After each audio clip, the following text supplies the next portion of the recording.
नमस्कार, आप देख रहे हैं जनता टीवी और मैं हूं आपके साथ मनीषा सिंह। बुलेटिन की शुरुआत करेंगे इस वक्त की बड़ी खबर के साथ। बड़ी खबर, अहम जानकारी आ रही है इस वक्त की सामने। बड़ी खबर अयोध्या से सामने आती हुई, जहां अयोध्या दौरे पर सीएम योगी आदित्यनाथ और सीएम योगी आदित्यनाथ अपने अयोध्या दौरे के दौरान कई कार्यक्रमों में शामिल होंगे। वहीं रामचंद्र परमहंस के पुण्यतिथि कार्यक्रम में शामिल होने के लिए पहुंचेंगे सीएम योगी। विकास योजनाओं का भी उनके द्वारा निरीक्षण किया जाएगा। तो अयोध्या दौरे पर सीएम योगी रहने वाले हैं। कई कार्यक्रमों में इस दौरान वो शिरकत करेंगे और रामचंद्र परमहंस जी की पुण्यतिथि का कार्यक्रम है और उसमें भी मुख्य अतिथि के तौर पर शिरकत करेंगे सीएम योगी। विकास योजनाओं का भी उनके द्वारा निरीक्षण किया जाएगा। तो अयोध्या से इस वक्त की अहम जानकारी आपको बता रहे हैं, जहां अयोध्या दौरे पर रहने वाले हैं सीएम योगी और इस दौरान वो कई कार्यक्रमों में भी शामिल होंगे।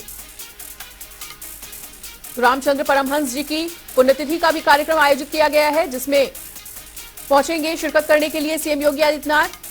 वहीं विकास योजनाओं का भी उनके द्वारा निरीक्षण किया जाएगा। तो इस दौरान कई कार्यक्रमों में शिरकत करते हुए नजर आने वाले हैं सीएम योगी आदित्यनाथ। रामचंद्र परमहंस जी की पुण्यतिथि पर आयोजित एक कार्यक्रम में भी वो शिरकत करेंगे और विकास योजनाओं का भी उनके द्वारा निरीक्षण किया जाएगा। और इस दौरान अयोध्या वासियों को कोई बड़ी सौगात मिल सकती है, ऐसे भी कयास लगाए जा रहे हैं। और अयोध्या से हमारे साथ हमारे सहयोगी बीएस लाठी जुड़ चुके हैं, रुक कर लेते हैं उनका। तो बीएस लाठी, अयोध्या दौरे पर हैं सीएम योगी आदित्यनाथ, कई कार्यक्रमों में शामिल होंगे। उनके दौरे से जुड़ी हुई क्या कुछ जानकारी आपके पास?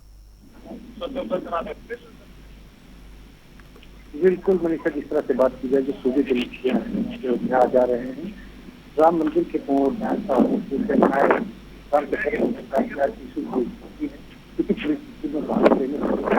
आदित्यनाथ आ रहे हैं। हेलीपैड पे खड़े हैं। इसी देर में 11 बजे उनका आगमन होगा और यहाँ से पहले जाएंगे भगवान रामलला।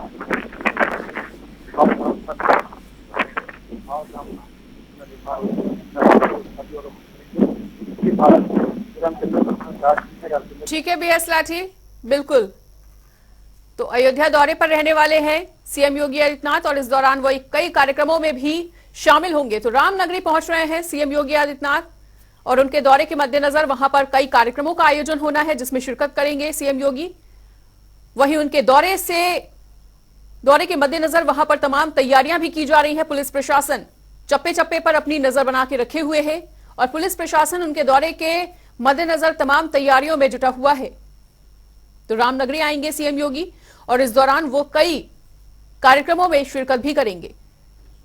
तो इस वक्त की बड़ी खबर, बड़ी जानकारी आपको बता रहे हैं। रामनगरी का दौरा रहने वाला है सीएम योगी आदित्यनाथ का और विकास योजनाओं का इस दौरान वो निरीक्षण भी करेंगे और रामचंद्र परमहंस जी की पुण्यतिथि पर आयोजित कार्यक्रम में भी शिरकत करने के लिए पहुंचेंगे सीएम योगी आदित्यनाथ। और एक बार फिर से अपने सहयोगी बीएस लाठी का रुख कर लेते हैं। तो बीएस लाठी, अयोध्या का दौरा है सीएम योगी आदित्यनाथ का, रामनगरी पहुंचेंगे और उनके दौरे के मद्देनजर वहां पर क्या कुछ तैयारियां अभी होती हुई? हेलीपैड पे खड़े हैं। बस कुछ ही देर में सूबे के जो मुखिया योगी आदित्यनाथ वो अयोध्या पहुंचेंगे और यहाँ सबसे पहले अगर सुरक्षा व्यवस्था की बात की जाए तो पुलिस प्रशासन ने पूरी तैयारी कर ली है और यहाँ सरयू तट पर बड़े परमहंस के बाद वो सीधा हनुमानगढ़ी और अयोध्या जाएंगे, रामलला का दर्शन करेंगे। उसके बाद हनुमानगढ़ी के संतों से और अयोध्या के संतों से मुलाकात करेंगे और रामपथ का भी जायजा लेंगे, राम मंदिर का भी जायजा लेंगे। और जो रामचंद्र परमहंस दास जी हैं, उनकी आज शामिल होकर संतों से जो आने वाले दीपोत्सव है उसका भी अवलोकन करेंगे। और 14 तारीख को, अगर 14 तारीख के बाद भी जो 2130 जो डेट धरी है उसका संतों से भी विचार विमर्श करेंगे। जी मनीषा। बिल्कुल बीएस लाठी, तो पुलिस प्रशासन तो पूरी तरह से चप्पे चप्पे पर सतर्क नजर आ ही रही है और उनका क्या कुछ स्केड्यूल रहने वाला है, अगर मिनट टू मिनट स्केड्यूल की बात की जाए तो? देखिए 11 बजे आने की संभावना बताई जा रही है। 11 बजे सूबे के मुखिया आएंगे, उसके बाद पहले हनुमानगढ़ी जाएंगे, हनुमानगढ़ी के बाद राम जन्मभूमि जाएंगे, राम जन्मभूमि के दर्शन के बाद जो रामपथ है उसका भी कुल मिला के 2 घंटे का सूबे के मुखिया का कार्यक्रम है अयोध्या। ठीक है बीएस लाठी, तो इस तमाम जानकारी को हमारे साथ साझा करने के लिए आपका बहुत बहुत शुक्रिया। उधर मिर्जापुर के विंध्याचल धाम में पहुंचे सिक्किम के राज्यपाल लक्ष्मण आचार्य ने माता विंध्यवासिनी का दर्शन और पूजन किया है और आपको बताना चाहेंगे कि उन्होंने मंदिर परिसर में लघु त्रिकोण पथ पर विराजमान देवी देवताओं का दर्शन पूजन किया। पत्रकारों से वार्ता करते हुए उन्होंने कहा कि देवस्थानों का विकास होने से ही मनुष्य का आध्यात्मिक, मानसिक और प्रत्येक प्रकार का विकास होता है। और विंध्य कॉरिडोर के निर्माण के लिए प्रदेश के मुखिया योगी आदित्यनाथ को उन्होंने बधाई भी दी और उनका अभिनंदन भी व्यक्त किया। श्रद्धा केंद्र का जिस प्रकार से विकास हो रहा है, इससे युवा और भी समाज के लोग बहुत ही सहजता से यहाँ तक दर्शन करने को पहुँच सकेंगे और उन्हें शांति मिलेगी, उन्हें ज्ञान प्राप्त होगा और निश्चित रूप से देवस्थानों का विकास होने से मनुष्य का आध्यात्मिक, मानसिक प्रत्येक प्रकार का विकास होता है। और मैं इसके पहले भी आ चुका हूँ। आज का यह जो जिस प्रकार से कॉरिडोर का निर्माण हो रहा है, मैं उत्तर प्रदेश सरकार के मुखिया पूज्य योगी आदित्यनाथ जी का बहुत बधाई करता हूं और उनको अभिनंदन करता हूं। और इसी बीच एक और बड़ी जानकारी का रुख कर लेते हैं। एक और बड़ी खबर आ रही है सामने। बड़ी खबर, बड़ी जानकारी आपको बताने जा रहे हैं। जनता से किए हुए अपने सभी वादे अब पूरे करेगी भाजपा। ये ऐलान भाजपा के द्वारा किया गया है। वहीं विधानसभा चुनाव में भाजपा ने कई वादे जनता से किए थे और अब एक सिलेंडर के लिए 914 रुपए देने पर भी विचार किया जा रहा है। पहली किश्त इसी दिवाली पर भेजने का विचार है और अकाउंट को आधार से लिंक कराने का काम भी जारी है। तो इस वक्त की बड़ी खबर, बड़ी जानकारी आपको बता रहे हैं। लोकसभा चुनाव के मद्देनजर तैयारियों में जुटी हुई है भाजपा और इसी के मद्देनजर जनता से किए हुए अपने सभी वादों को पूरा भी करेगी अब। और तमाम वादों को पूरा करने के लिए भी अब इस दिशा में भाजपा द्वारा तमाम काम किए जा रहे हैं। इसी बीच एक और बड़ी जानकारी का रुख कर लेते हैं। एक और बड़ी खबर आ रही है सामने। बड़ी खबर, बड़ी जानकारी आ रही है इस वक्त के सामने। इस वक्त का बड़ा अपडेट, लखनऊ पहुंचे हुए हैं सुपरस्टार रजनीकांत और सीएम योगी आदित्यनाथ के साथ आज वो फिल्म जेलर को देखेंगे और ताज होटल में रुके हुए हैं सुपरस्टार रजनीकांत। तो आज अयोध्या भी जा सकते हैं सुपरस्टार रजनीकांत और लखनऊ पहुंचने पर उनका फैंस ने भव्य स्वागत भी किया और फैंस में काफी ज्यादा उत्साह देखने को मिला। सीएम योगी आदित्यनाथ के साथ आज फिल्म जेलर भी देखेंगे रजनीकांत और ताज होटल में फिलहाल के लिए रुके हुए हैं। तो आज अयोध्या भी उनका जाने का स्केड्यूल हो सकता है। तो लखनऊ पहुंचे हुए हैं सुपरस्टार रजनीकांत। ये इस वक्त की बड़ी खबर, बड़ी जानकारी आपको बता रहे हैं। सीएम योगी आदित्यनाथ के साथ आज वो फिल्म जेलर को भी देखेंगे और ताज होटल में उन्होंने स्टे किया हुआ है। तो अयोध्या भी पहुंच सकते हैं। जैसा कि आज अयोध्या का सीएम योगी आदित्यनाथ का भी दौरा है, तो सुपरस्टार रजनीकांत भी अयोध्या रामनगरी पहुंच सकते हैं और सीएम योगी आदित्यनाथ के साथ आज वो फिल्म जेलर भी देखेंगे। तो इस वक्त की बड़ी खबर, बड़ी जानकारी आपको बता रहे हैं। ताज होटल में सुपरस्टार रजनीकांत रुके हुए हैं और अयोध्या भी जा सकते हैं रजनीकांत। इसी बीच एक और बड़ी जानकारी का रुख कर लेते हैं। एक और बड़ी खबर आ रही है सामने। यूपी के मदरसों से जुड़ी हुई बड़ी जानकारी आपको दे रहे हैं। यूपी में मदरसों को मान्यता देने की कवायद फिर से शुरू हो सकती है और मदरसों को फिर से मिल सकती है मान्यता। 8 साल के बाद फिर से मिल सकती है मान्यता। तो 2015 में 1500 मदरसों को मान्यता मिली हुई थी और अब एक बार फिर से कई मदरसों को मान्यता दी जा सकती है। तो यूपी में मदरसों को मान्यता देने की तैयारी चल रही है और मदरसों को फिर से मिल सकती है मान्यता। तो इस वक्त की बड़ी खबर, बड़ी जानकारी आपको बता रहे हैं। 8 साल के बाद फिर से मिल सकती है मदरसों को मान्यता। और 2015 की अगर बात की जाए तो 1500 मदरसों को उस दौरान मान्यता दी गई थी और 8000 से ज्यादा मदरसे अभी भी गैर मान्यता प्राप्त हैं। और लखनऊ से हमारे साथ फोन लाइन पर अनूप जुड़े हुए हैं, हमारे सहयोगी। तो अनूप का रुख कर लेते हैं। तो अनूप, 8 साल के बाद फिर से गैर मान्यता प्राप्त मदरसों को मान्यता मिल सकती है, क्या कुछ जानकारी आपके पास? और देखिए, बिल्कुल सही बात है। उत्तर प्रदेश सरकार अब जो मदरसे हैं उत्तर प्रदेश को, उनकी मान्यता के लिए एक बार फिर से मान्यता देने का मूड बनाया है। 2015 में करीब 1500 मदरसों को मान्यता उस समय दी गई थी। तब से अब तक किसी भी मदरसे स्कूल को किसी को मान्यता नहीं मिली है। इस बार सरकार ने जो अभी अब तक जो सर्वे चल रहा था मदरसों को लेकर, कितने मदरसे उत्तर प्रदेश में अवैध हैं, कितने मदरसों की फंडिंग बाहर से हो रही है, इन सब जांच को लेकर पूरी हुए। हालांकि कई मदरसों पर कार्रवाई भी की गई है। अब नए सिरे से जो मदरसा मानक के अनुरूप है, जहां पर वास्तविक वहां पर एक तालीम दी जा रही है, उन लोगों को एक मानक के अनुसार ऐसे मदरसों को सरकार, उत्तर प्रदेश सरकार फिर से मान्यता देगी। ताकि आने वाले समय में मुस्लिम समाज के जो बच्चे हैं वो वहाँ पर तालीम ले सकें और समाज को आगे विकास के रूप में मदद कर सकें, अपने समाज को विकसित कर सकें और मुस्लिम समाज एक बार फिर से एकदम पढ़े लिखे समाज की तरह से ऊपर दिन पर दिन आगे बढ़े। उत्तर प्रदेश सरकार की कोशिश ये रहेगी। बिल्कुल अनूप, लेकिन क्या मदरसों का सर्वे होने में 8 साल का लंबा समय लग गया और 8 साल के बाद ये मान्यता देने की कवायद शुरू की जा रही है?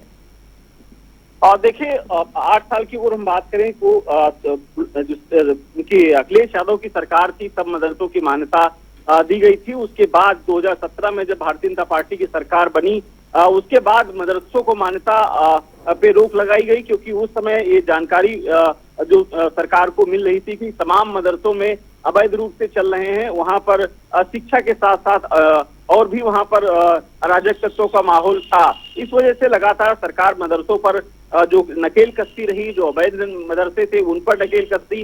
उसके बाद तमाम जांचों के बाद जो अवैध मदरसे थे उनको बंद भी करना पड़ा। अब जो नए सिरे से जो मदरसे हैं जिन पर हालांकि ये बात आपकी बिल्कुल सही है कि काफी लंबा वक्त बीत गया, करीब समाजवादी पार्टी सरकार के बाद अब 6 साल भाजपा सरकार के हो गए हैं, तो ये कहा जा सकता है कि एक बार फिर से देर में आए दुरुस्त आए। मुस्लिम समाज की काफी शिकायतें भी थी मदरसों को लेकर कि लगातार सरकार टारगेट कर रही मदरसों को लेकर, जो मौलाना थे या मुस्लिम धर्मगुरु तो लगातार सरकार को टारगेट भी कर रहे थे। इस खबर के बाद कहीं न कहीं पॉजिटिव माहौल भी देखने को मिलेगा। मुझे लगता है इसका फायदा भी सरकार सोच रही होगी कि 2024 का चुनाव होने वाला है, ऐसे में मदरसा जब फिर से मान्यता दी जाएगी तो आने वाले समय मुझे लगता है 2024 में इसका भाजपा को फायदा भी मिलेगा। ठीक है अनूप, इस तमाम जानकारी के लिए आपका बहुत बहुत शुक्रिया। और इसी बीच एक और बड़ी खबर आ रही है सामने, बड़ी खबर बड़ी जानकारी का रुख कर लेते हैं। एक और बड़ा अपडेट आपको बताने जा रहे हैं। उमेश पाल हत्याकांड मामले से जुड़ी हुई बड़ी खबर आपको बताने जा रहे हैं। अतीक की बहन के घर की अब कुर्की की जाएगी, ये बड़ा फैसला लिया गया है प्रशासन द्वारा और पुलिस ने आयशा के घर पर नोटिस को भी चस्पा कर दिया है।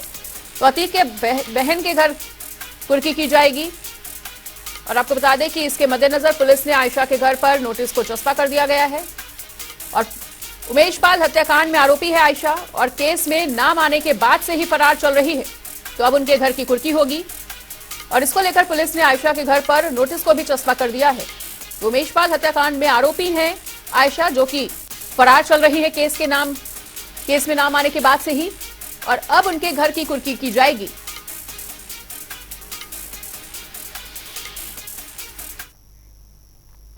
उधर उत्तर प्रदेश में भारी बारिश के चलते नदियों ने रौद्र रूप दिखाना शुरू कर दिया है और पौराणिक नदी सरयू उफान पर है और बस्ती जनपद में नदी अपने खतरे के निशान से ऊपर बह रही है, जिसके चलते तटबंध के किनारे बसे गांव में बाढ़ का पानी भी घुस गया है। प्रशासन लगातार बाढ़ पीड़ितों की मदद कर रहा है और इसी कड़ी में बस्ती की डीएम प्रियंका निरंजन ने ग्राउंड जीरो पर उतरकर बाढ़ पीड़ितों का हाल भी जाना और खुद पानी में घुसकर जलमग्न गांव में रह रहे ग्रामीणों से बातचीत भी की।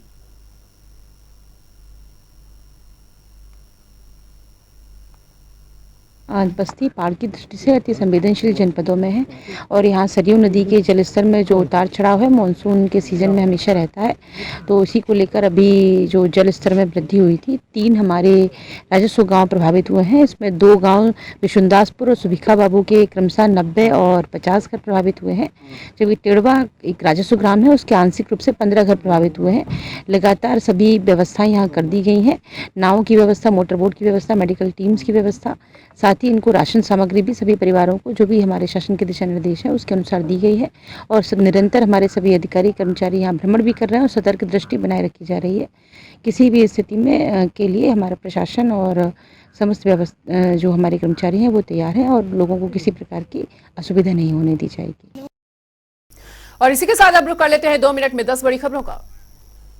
कानपुर में पुलिस ने डकैती की योजना बनाने वाले 4 शातिर मोबाइल लुटेरों को किया गिरफ्तार। वहीं पुलिस ने आरोपियों के कब्जे के पास से लूट के 5 मोबाइल फोन और भारी मात्रा में हथियार किए हैं बरामद।